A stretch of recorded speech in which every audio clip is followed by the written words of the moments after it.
Yesterday, I received a message from Dr. Mohan, and he said that he did a board postmortem, and externally, they didn't find any injuries on the body of the deceased. So, they preserved the tissues for histopathological examination and chemical analysis examination, and both the reports came negative.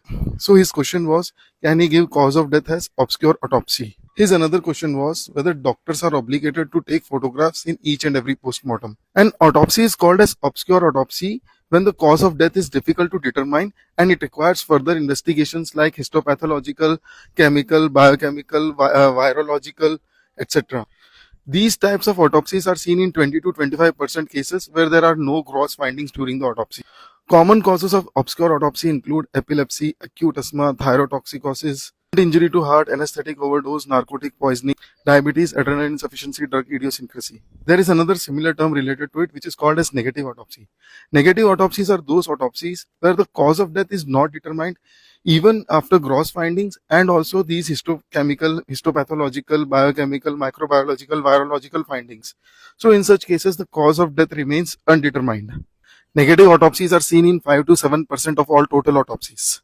So the conditions where the negative autopsies are seen are decomposed body which died due to natural causes, cases like anesthetic deaths, anaphylaxis death, sudden infant death syndrome, sudden unexpected death in epilepsy, etc.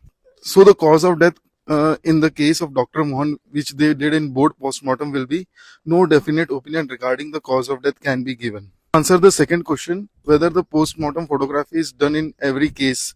So these are done in sensitive cases, high profile cases, murder cases, homicide, suspected homicide cases, etc.